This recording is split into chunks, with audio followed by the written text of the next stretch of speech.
Hello everyone, today I'm going to be showing you a project I'm going to make using Sublimation. I'm going to be using this really cute image I found on Creative Fabrica. I've already printed it out on my Epson Sublimation converted printer. My model is the ET1810. This is the most basic model of printers. And because it doesn't have a scanner, I've already got a printer with a scanner, so I didn't want to pay extra for a scanner. So it does exactly the same thing as the ET2810. So yeah, so anyway, I'm going to be using this. This is printed on A-Sub paper, and I'm using A-Sub Koala inks as well with my printer. I found this really cute bag from Crafter's Choice. They sell them in Spotlight. And this is a 100% polyester canvas zip bag. So I'm going to be working with this today. So I'm just going to take it out of the package.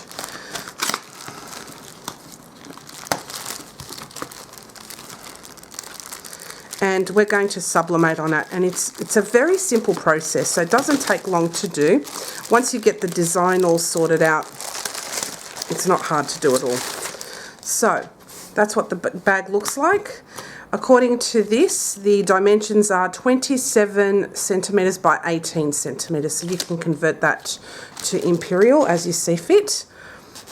The zipper is plastic. And there is also like a polyester lining as well that is like satin feel. So in order to sublimate on this and using high heat, I'm going to be putting in some butcher paper. Now this has been folded over 1, 2, 3, 4 times. Okay, so that's like having, 4 sheets of cardstock in there, or a sheet of cardstock.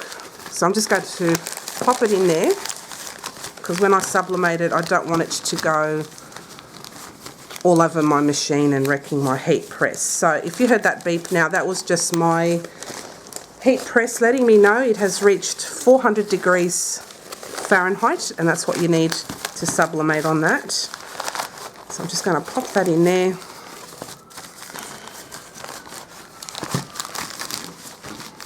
Make sure it's nice and smooth, because you don't want this to be all bunched up in there, because that will affect your results. Okay, so just be very wary of that. Now with regards to this design, I'm actually going to tear around it. This will make it really so that it doesn't, sorry, I'm just trying to concentrate as I'm cutting this, but it's so that you don't get an obvious heat press line. If things are too angular, they kind of show up when you finish pressing your materials. So I'm just going to quickly tear around it, and I'm just tearing towards me to make sure that I don't get into the image. So I'm just going to tear all around that.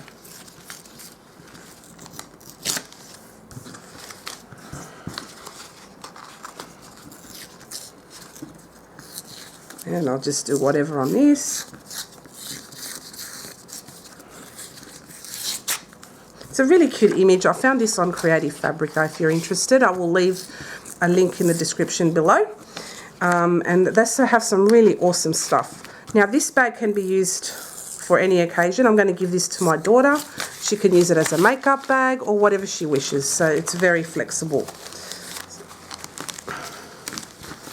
So I'm going to take you now to the heat press shortly, and I'll show you exactly what we'll do from there. So I've got my heat press at 400 degrees Fahrenheit and for 60 seconds. So I'm just going to pull out the drawer, and what I'm going to do is ensure that my bag, zipper bag, has the zipper facing out. I don't want it to touch the heat press at all, because it will definitely melt. So I'm just going to have that sticking out there. And so what I'm going to do now is I'm just going to heat press it for about, 10 seconds, just to get rid of the moisture. Okay, so as you can see, the zipper's right out.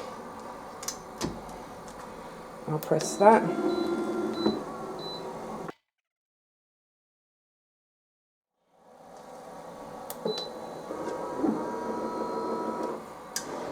Okay, so as you can see here, it has pressed.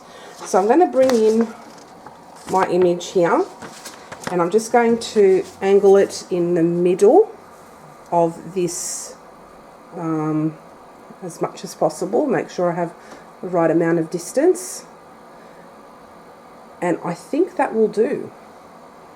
And I'll just push it down just a tad, and I'll angle that, make sure it's sitting nice.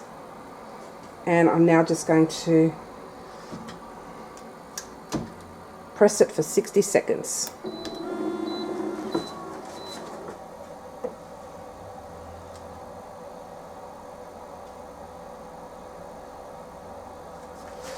Oops. I forgot to do something. I'm very naughty.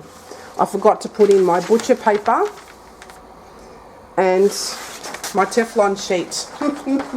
Silly me. Okay. Now, hopefully I haven't moved anything, and we'll do it again. Wish me luck. I think I've stuffed it up. We'll see how it goes.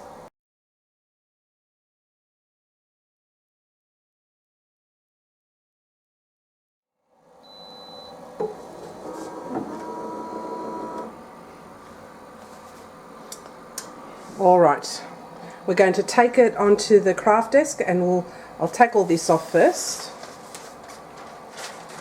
And I think it's a good sign, actually. I think it turned out okay. Let's see how it went. Oh, it actually turned out perfect. I'll show you on the desk in a second. Just bear with me. I'm going to turn off my machine,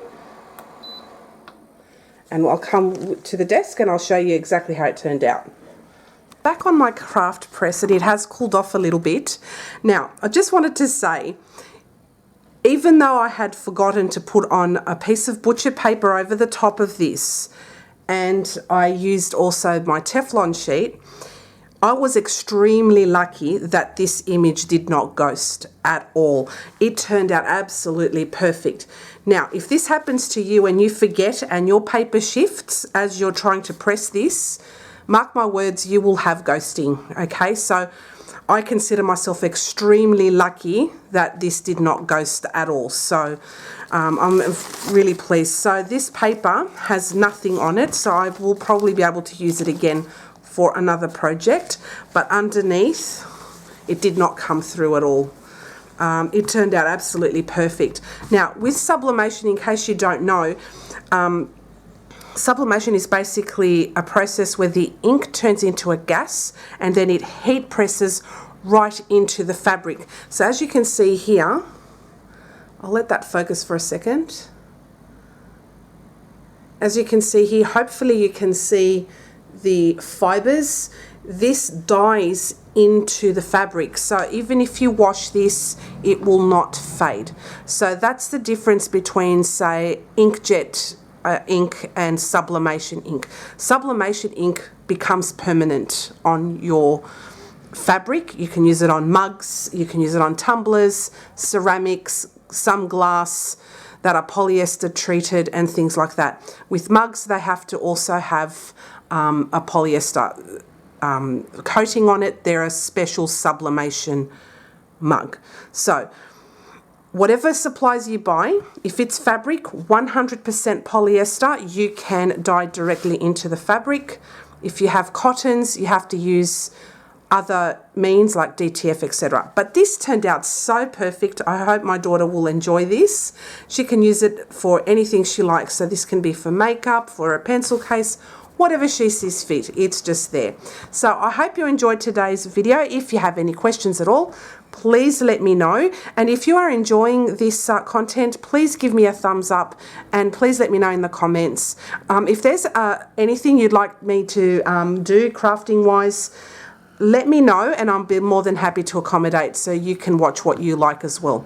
All right, guys, thanks for coming past and I'll see you again next time. Bye.